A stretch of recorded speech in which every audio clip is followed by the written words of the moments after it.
nàyប្រសិនបើភាគីម្ខាងគាត់ចង់រួមដំណេកជាមួយនឹងភាគីម្ខាងហើយត្រូវបានភាគីម្ខាងបដិសេធ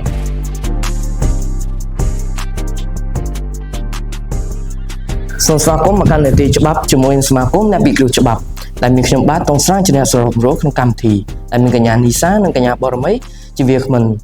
ដោយកាលពីសប្តាហ៍មុនពួកយើងបានលើកយកនៅប្រធានបទទាក់ទងនឹងអំពើហិង្សាពិភាក្សាគ្នារួចម្ដងដោយឡែកថ្ងៃនេះយើងនឹងលើកយកនៅប្រធានបទថ្មីមួយទាក់ទងនឹងអំពើហិង្សាដូចគ្នាគឺអំពើហិង្សាក្នុងគ្រួសារដូច្នេះទស្សនិកជនប្រកាសជាចង់ដឹងហើយថាអំពើហិង្សាក្នុងគ្រួសារនិងអំពើហិង្សាខុសគ្នាយ៉ាងណា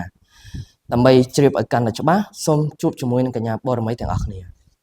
បាទជំរាបសួរកញ្ញាចាជំរាបសួរអាចជំរាបបានទេតើអ្វីទៅជាអំពើហិង្សានៅក្នុងគ្រួសារចាយោងតាមមាត្រា2នៃច្បាប់ស្តីពីការទប់ស្កាត់អំពើហិង្សាក្នុងគ្រួសារនិងកិច្ចការពារជនរងគ្រោះបញ្ញត្តិយ៉ាងច្បាស់ហើយថាអំពើហិង្សាក្នុងគ្រួសារគឺសំដៅទៅលើអំពើហិង្សាដែលកើតមាននិងអាចកើតមានទៅលើប្តីឬប្រពន្ធទៅលើកូនក្នុងបន្ទុកនិងជនទាំងឡាយដែលរស់នៅក្រោមដំបូលផ្ទះនិងក្នុងបន្ទប់គ្រួសារ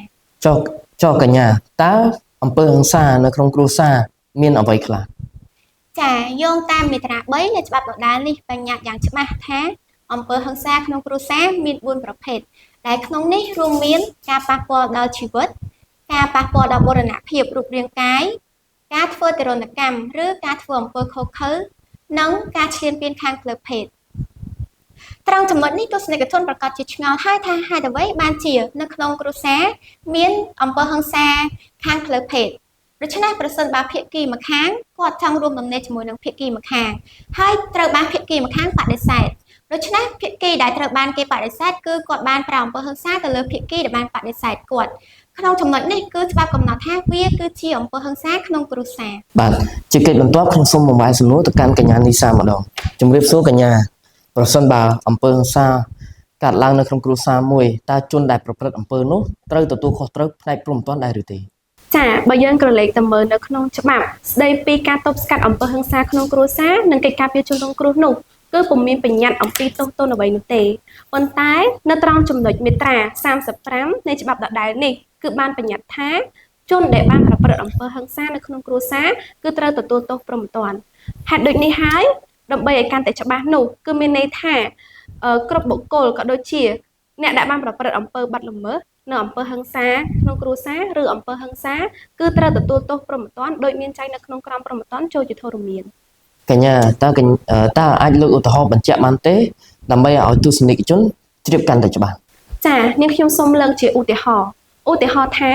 ក្នុងគ្រួសារមួយមានភាគីជាប្តីហើយនិងភាគីជាប្រពន្ធហើយភាគីជាប្តីបានប្រើអំពើហិង្សាទៅលើភាគីដែលជាប្រពន្ធដូច្នេះហើយនៅត្រង់ចំណុចនេះគឺត្រូវបានចោទប្រកាន់អំពីបទប្រើអំពើហិង្សាដោយសហព័ន្ធឬអនីតិសង្វាសជនត្រង់ចំណុចនេះទស្សនិកជនប្រកាសជាឆ្ងល់ហើយថាតើអ្វីទៅជាសហព័ន្ធអ្វីទៅជាអនីតិសង្វាសជនដូច្នេះដើម្បីឲ្យយល់កាន់តែច្បាស់នោះនាងខ្ញុំសូមពន្យល់ពាក្យថាសហព័ន្ធគឺជាបុរសឬនារីដែលជាប្តីប្រពន្ធរួមរស់នៅជាមួយគ្នាដោយរៀបអាពាហ៍ពិពាហ៍ក្តីឬពុំរៀបអាពាហ៍ពិពាហ៍ក្តីប៉ុន្តែភាគីទាំងពីរបានទៅចុះសម្បត្តិអាពាហ៍ពិពាហ៍ត្រឹមត្រូវទៅតាមផ្លូវច្បាប់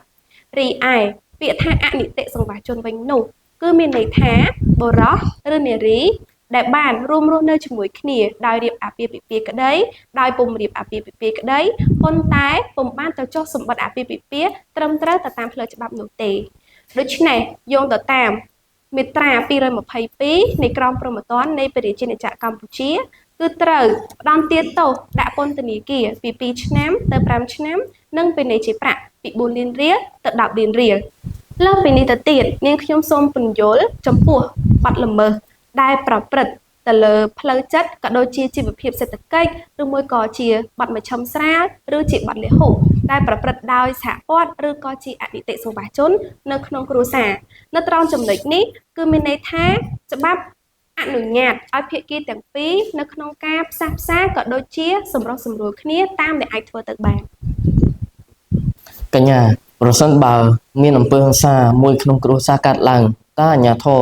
ណាខ្លះដែលមានសមត្ថកិច្ចទៅលើរឿងនេះ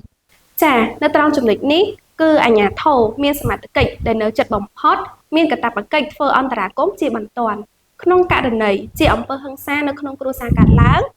ឬបំរុងនឹងកើតឡើងដើម្បីទប់ស្កាត់នឹងការពារដល់ជនរងគ្រោះដូច្នេះនៅក្នុងអំឡុងពេលដែលចូលទៅអន្តរាគមន៍គឺអាជ្ញាធរមានសមត្ថកិច្ចត្រូវធ្វើកំណត់ហេតុឲ្យបានជាក់លាក់អំពីហេតុការណ៍នោះរួចរាយការណ៍ជាបន្ទាន់ទៅកាន់ព្រះរាជអាជ្ញា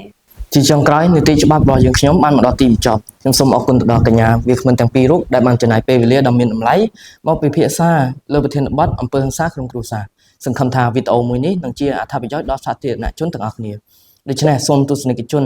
ទាំងអស់គ្នារងចាំទស្សនាវីដេអូក្រោយៗទៀតដែលរៀបរៀងដោយសមាគមអ្នកពិគ្រោះច្បាប់សូមអរគុណ